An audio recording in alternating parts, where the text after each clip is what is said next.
يا إلهي ومليكي أنت تعلم كيف حالي وبما قد حل قلبي. Lanjutkan Sayyidina Abu Hurairah ya. Wa kana lahu khaitun fihi alfan uqdah. Beliau punya tali, Sayyidina Abu Hurairah itu punya tali. Ini juga buat dalil.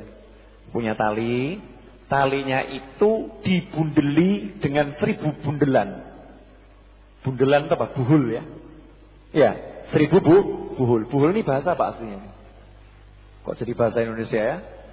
1000 bundelan kok bahasa Jawanya. Bahasa Indonesia 1000 buhul. Dibundeli. Ada 1000. Tidak tidur hatta yusabbih bihi.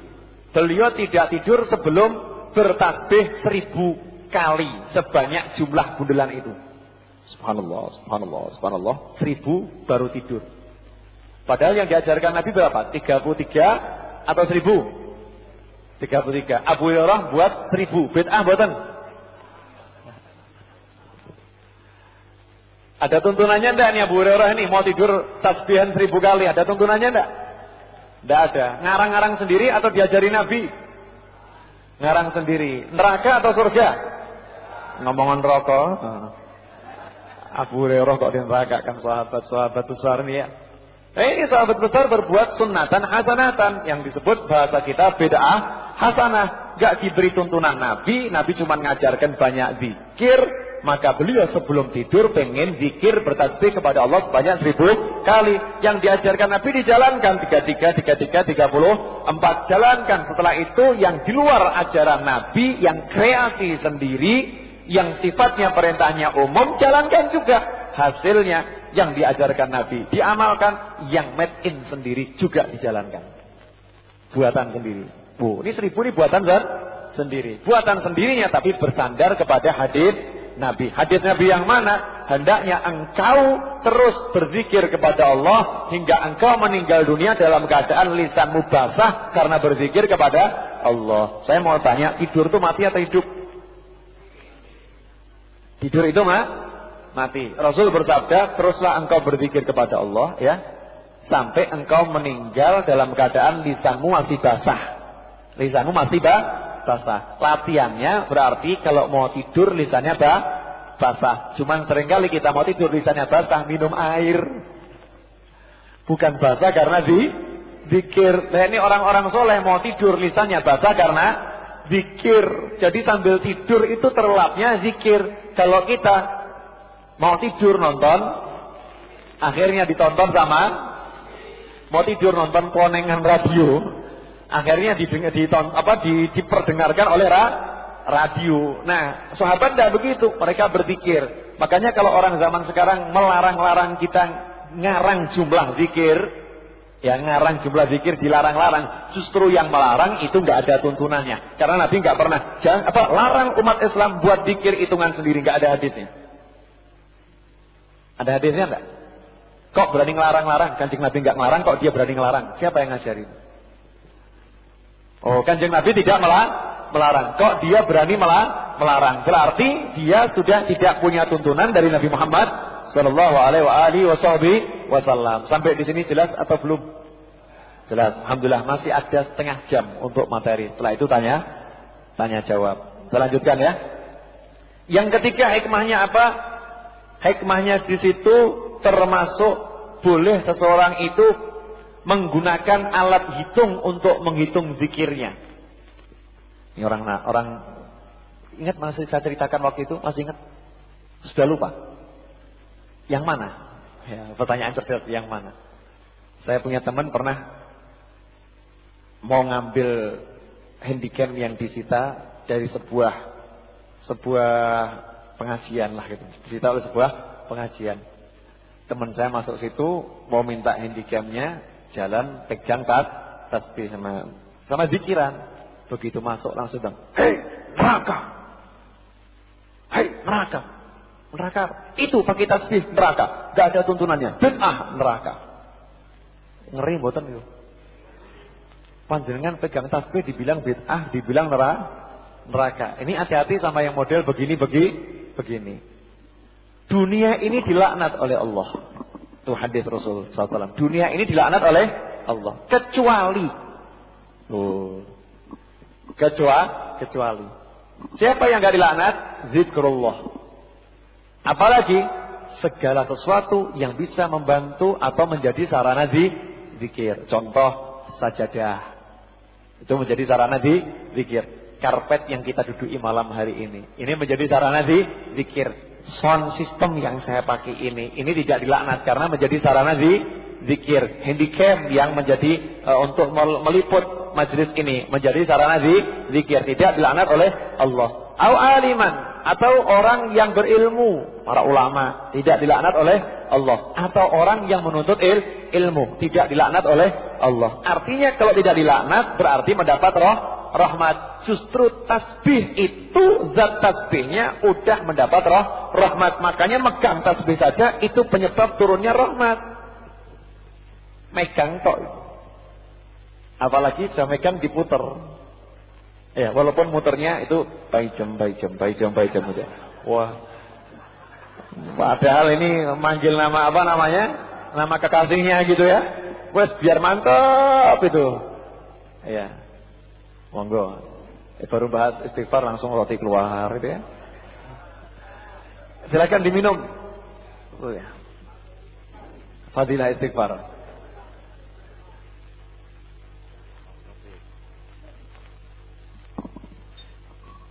Iya.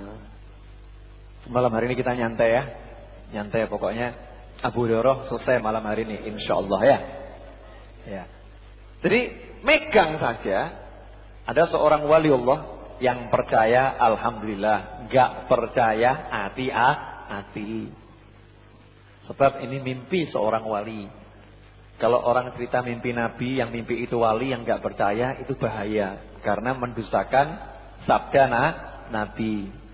Bukan mendustakan mimpinya, mendustakan sabda Nabi SAW. Di mana Nabi bersabda, man ra'ani fil manam faqad ra'ani haqqan fa inna syaitana la yatamassalu bi.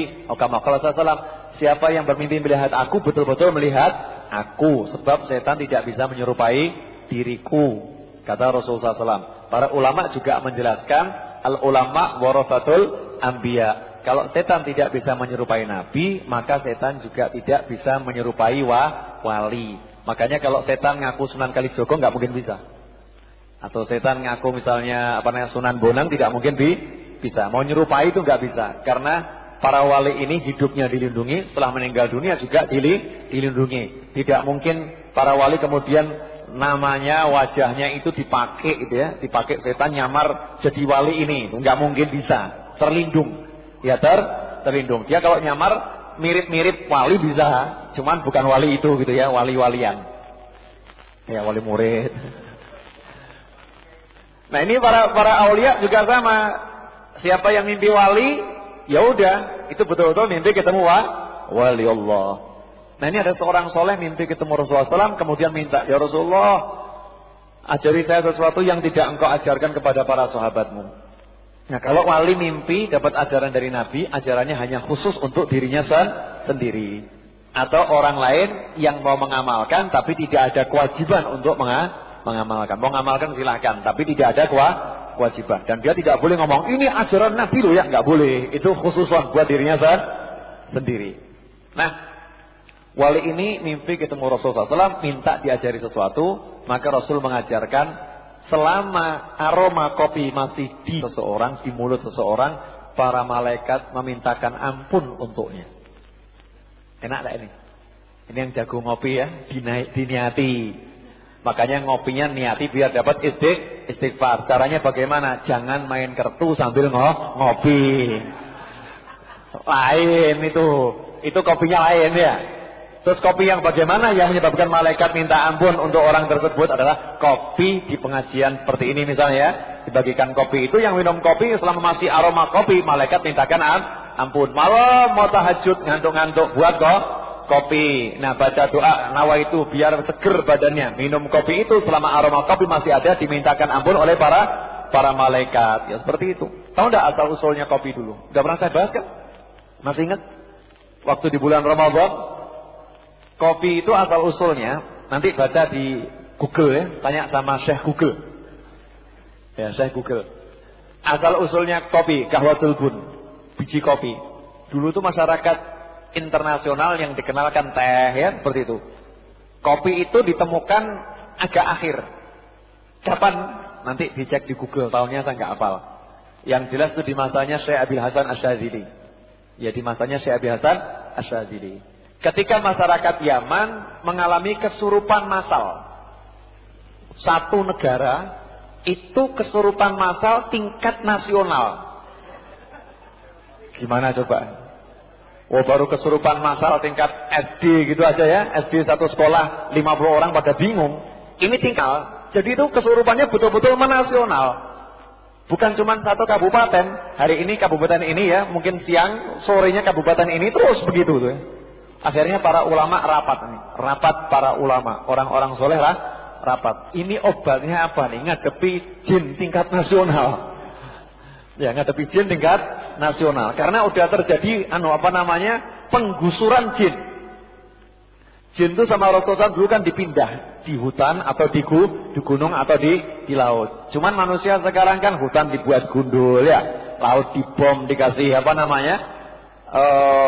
itu zat-zat kimia. Gunung ya udah seperti itu, gunung dieksploitasi oleh manusia tidak normal. Makanya sekarang yang namanya jin itu turun gunung.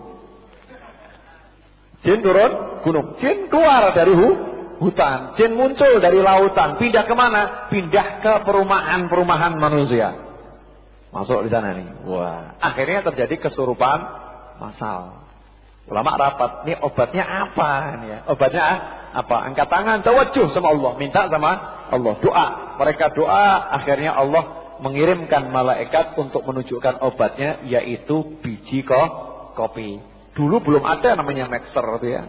Jadi kopi ditumbuk ya, diajari caranya. Kalau numbuk kopi sambil baca doa, baca surat Al-Fatihah, ditumbuk. Setelah itu diminumkan kepada warga ya Yaman, hasilnya berhenti tidak kesurupan. Jadi salah satu obat tolak kesurupan minum kopi. Ya. Ini percaya boleh nggak percaya silakan dicoba. Ya, termasuk obat tolak kesurupan. Makanya orang-orang yang jago minum kopi,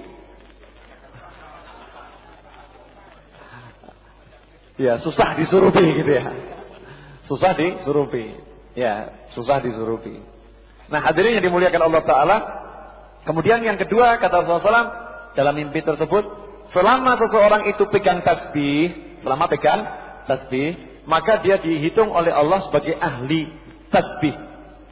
Ahli tasbih meskipun cuman megang. Dibahas sama ulama, kok bisa cuman megang disebut ahli tasbih. Coba panjenengan sedaya enggak usah banyak protes, ambil tasbih kantongi seminggu, hasilnya apa nanti? Ambil tasbih kantongi seminggu, dijamin pasti dipakai. Ya kan? Terus ngerokok kantong, pegang tasbih, putar subhanallah, masih pakai gitu. Nah kalau dikantongi terus, lama-lama akhirnya jadi ahli tasbih. Itu Rasul sudah mengatakan seperti itu SAW. Ya, makanya di sini tadi, kalau kita memang pengen betul-betul bisa dekat sama Allah, ya contoh tuh para sahabat, mereka punya alat hitung, mereka punya tasbih dihitungi zikirnya. Fadzkurullah zikran katsira. Ada orang ngomong, mau zikir sama Allah kok dihitung-hitung. Zikir ya zikir, gak usah dihitung-hitung. Perlunya menghitung itu untuk apa? Agar bisa istiqomah. Sebab katakan Rasulullah SAW, sebaik perkara itu yang langgeng meskipun cuma sedikit. Perhatikan loh, yang langgeng meskipun cuma sedikit. Bukan yang sedikit tapi langgeng, bukan. Tekanannya bukan sedikitnya, tekanannya yang langgeng meskipun cuma sedikit. Alangkah baiknya kalau langgeng dan itu sangat banyak. Ya mestinya langgeng dan banyak, mestinya seperti itu. Kalau nggak bisa langgeng dan sedikit. Contoh itu seperti hadis Rasul yang berkata, aulim walau bisa. Selenggarakan pesta walimah meskipun cuma dengan seekor kambing, minimal seekor kambing gitu ya, meskipun cuma seekor kambing. Artinya kalau walimah itu mestinya lebih banyak dari satu ekor kambing. Kasih makan orang, senangkan orang, izhar, tunjukkan kepada masyarakat. Itu yom faroh, hari kebahagiaan. Bisa dipahami? Ya. Ini jadi dalil lagi ya dari kisah sahabat ini, pakai tasbih ini merupakan sebuah sunnah para sahabat. Ya, sunnah para sahabat. Coba tiru saja istri Rasul kan pakai batu. Nah, kalau mau zikirnya 1000 pakai batu, ngumpulkan 1000 batu kan ya repot. Atau pakai jagung, nah jagungnya kecer nanti repot kan? Hitungannya repot. Zaman sekarang udah dibuat oleh para ulama enak, tasbih digital kan banyak tuh ya. Gak ada suaranya, udah langsung keluar angkanya, berhenti kapanpun tinggal dipacet, nyambung lagi jumlahnya, ada yang kecil, ada yang besar dan lain sebagainya. Sudah semakin maju. Kemudian juga dikatakan wa hukiya annahu kana huwa wa imra'atuhu wa khadimuhu yata'aqabuna al-lail asrazan yusalli hadza thumma yuqidu hadza fa yusalli thumma yuqidu hadza fa yusalli. Dikatakan Sayyidina Abu Hurairah radhiyallahu taala anhu ini mirip dengan Sayyidina Abdullah bin Umar, punya kebiasaan beliau, istri dan pembantunya itu kompak ya, janjian untuk selalu tahajud tiap malam. Dibagi giliran gini caranya. Sayyidina Abu Hurairah sholat malam dulu ya, bangun tahajud, bangunkan beliau sholat. Selesai beliau sholat, beliau membangunkan istrinya. Ya, bangunkan istrinya. Istrinya sholat, beliau tidur. Ya, beliau tidur. Istrinya selesai tahajud, bangunkan pembantunya. Pembantunya tahajud, istri beliau tidur, beliau juga tidur. Pembantunya selesai tahajud, membangunkan beliau. Beliau bangun tahajud lagi, istrinya tidur, pembantunya tidur. Terus begitu sampai subuh. Kalau kita kira-kira bagaimana ya? Bablas. Ini coba semangatnya tahajud sampai begitu loh. Nah sekarang kita bagaimana? Bisa kita siasati. Zaman sekarang kan zaman modern. Zaman modern. Handphone kan banyak ya. Handphone banyak. Tinggal janjian sama temennya. Saya bangun tahajud akan bangunkan kamu. Nanti giliran saya tidur kamu tahajud. Waktu kamu udah selesai tahajud bangunkan saya. Begitu terus cari 5 orang kan asik nanti. Asik gak?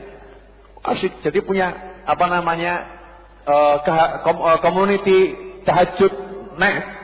Wah apa gitu. Ngarang lah namanya apa. Wes dibuat 5 orang. Itu nanti bisa semangat tahajud. Tapi kalau mau sendiri mungkin berat. Tapi suruh bangunkan yang paling kira-kira kalau kita nggak bangun isin gitu. Sopo ya. Cari gitu ya. Kira-kira udah bangun malu. Untuk membakar semangat agar mau bangun malam. Terus gitu. Itu nanti bisa ringan. Tapi kalau mau bangun sendiri susah. Makanya itu Sayyidina Abu Hurairah sampai membangunkan ya, bangunkan istrinya, istri bangun bantunya, bangun beliau terus demikian sehingga terjaga tahajudnya tiap malam dan jumlahnya itu bisa sering. Jadi tahajud itu sambung menyambung boleh. Capek tidur dulu. Bangun lagi tahajud lagi. Capek tidur dulu. Bangun lagi tahajud lagi. Itu boleh seperti itu. Diawali misalnya cuma 4 rakaat ngantuk tidur lagi.